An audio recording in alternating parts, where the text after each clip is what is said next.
control Finland has at the center of that circle. It's really nice. And if they can continue to stack that area, I want to see him take a little bit more control of the high ground around here, Bronco and around Azaha. But in terms of early control of the middle of the map, they're in such a good spot. Yeah, I feel like they were in the last game too, though, which never really led to all that much. So hopefully they their teeth are a little sharper this time around. Let's while we're at it, and everyone's getting into the good positions, let's get a listen in to what's happening over in the Turkish side of things. Elazığ'ın sağ dağı dolu. Apo. Kanka dikkat et, oraya doğru adamlar oynamış deniyor. Yo, biz oynamıyoruz. Biz burada bekliyoruz şu an. Hayır, sizden bahsetmiyorum. Tamam. Mid takımından gelen info var Ömer. He, tamam. Yukarıya attı.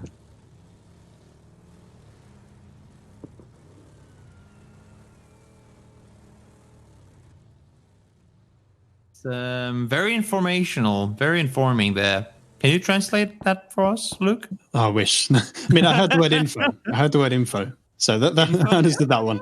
But it was definitely calm. You can tell that there's a clear power structure, right? Because you have your captain, and then it definitely seems like he's only in a team speak with the sort of the platoon captains, the platoon commanders, right? So it feels like Turkey has definitely got a plan in mind for how they sort of structure the team, and that sort of structure is really important, I think, in a 32v32, because we saw with I can't remember which team it was, one of the Asian teams, where they literally just had everyone in one call, and it was completely manic at some point. So I really like that from Turkey. A lot of teams do it, but it definitely felt like Turkey.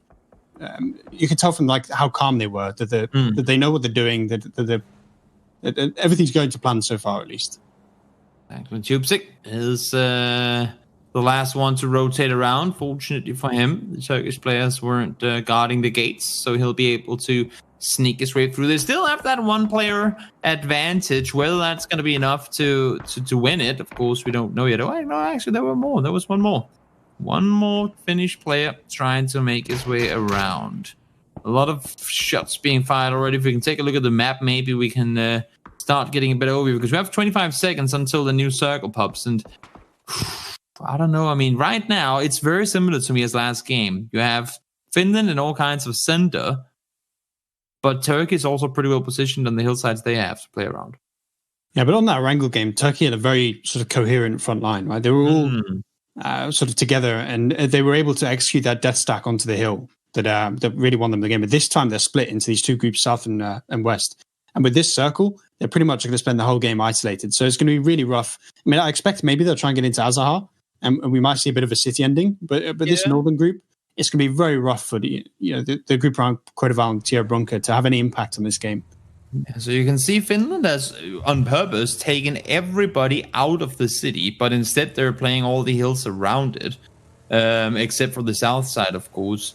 And it seems like they're going to continue to play that way. They're pushing more and more players up towards that west side hill. You can see Poro is up here, Stratus is up here as well. They're still taxiing people back and forth, and well, Mert made his way down, and I'm kind of thinking, because I like their defensive position, but I'm very, very interested now in seeing how Turkey is going to go about aggressing, because as you were saying, they are kind of split into 3 smaller groups, and how do you, Mert, that's a no. Mistakes were made. Mistakes were made, indeed. But how do you, as Turkey, put on this aggression? Because they have to move. I mean, they're practically all outside the circle. Where do you go, and how do you plan on engaging? I'd like to see them isolate this group around right now. And it's sort of the west of Azaha, because there's only about 8 people here. They're split into these 2 groups, one on the hill, one on the compound. If they can crash that, if they can maybe take the compound first and then push the hill, they can get like 5 or 6 kills. And even if they're just 1-for-1 trades, suddenly that opens them into a path into Azaha, right? It opens, like, breaks the outer wall that Finland have set up around the city, and gives them an opportunity to get in. Because if that city ending does happen, it becomes a bit of a free-for-all, a bit of a 50-50, right? Because Finland doesn't have anyone in there. But Turkey need to make sure that they have a way in. That they do. And where is it? What is the path? I mean, I feel like they have to push one of the Finnish kind of defensive positions. It's just a matter of them making up their mind and saying, okay, it's going to be that one or this one. Or maybe just kind of take the bait and say, you know what, we will push into LSR. And then hope that the circle is going to keep going that direction. It definitely feels like Turkey are posturing towards that Western group, and maybe actually it looks like Finland are backing off. They're forcing them off. Yeah, now they're suddenly. Ooh, they have rescinded. They're doing that right now. Yeah, Finland backed off from the power positions in the circle. They had the compound, and I mean they're going to get there first, but they had like 5 or 6 players there. And now they've only got 2. There's maybe a window of opportunity here for Turkey to be a bit aggressive, get into that compound, and suddenly take control of this game. Yep, here they come. They're not afraid to push you. There's a lot of Finnish players coming over the hill, as you can see, but they're a little slow on the rotation. Thunderlust, hopefully he'll get back on his feet. But look at the Turkish presence. They are all here, and Finland just has to back off. Yeah, they gave it up, and I really don't understand why. But like all of a sudden, Turkey go from being in such a rough spot to arguably being the favourites here. I mean, yes, they don't have this high ground, but they have control of over half a circle now with that compound. That is interesting. Now, I mean, they still have a pretty decent chunk of the circle, the Finnish side, and if the Turkish team has to leave the compound, then of course it's going to be tricky for them to do so. But having said that, Turkey now has a foot inside the door, and they can get all their players in. And this little northern group is able to lay down so much damage onto the Finnish roster because yes, Finland can knock them, but there's no opportunity to flush them out, right? So as long as these guys can stay on the hill, this little sort of outpost of the Turkish roster can basically stop Finland from being aggressive at all and allow Turkey to push up this hill for free and start getting these knocks.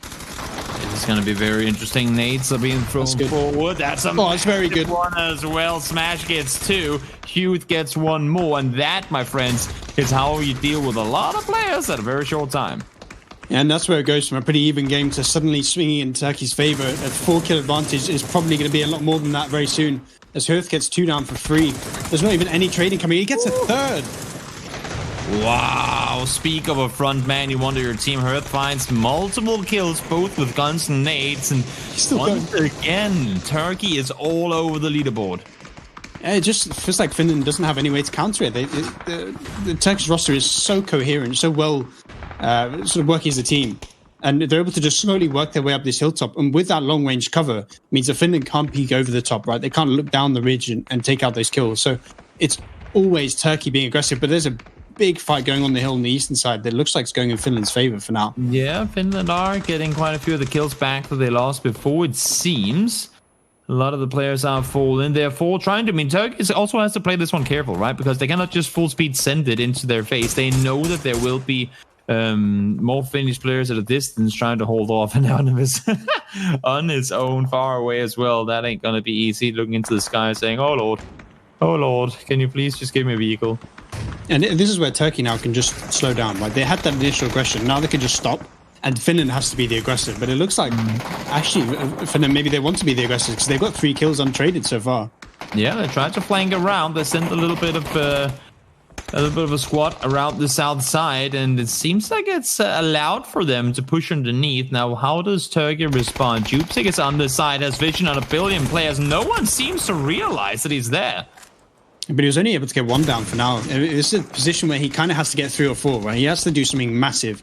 And the fact that they've all now just swung around on him, and he's suddenly in like a 3v1 means that first kill really isn't going to be massive in the grand scheme of things. He does go down, so that little flank, that sort of individual play is really not worked out for Finland. And suddenly it's just swinging all the way in Turkey's favour, and that kill feed is just all Turkish.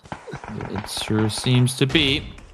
There was a little bit of a moment of hope for the Finnish players, but now it's swung back in favor of the Turkish. Shots fired. Paul Derek has 1 more bullet left in the AWM. No vest on now either. And once again, Turkey is tanking to the battlefield, and they're finding a lot of kills.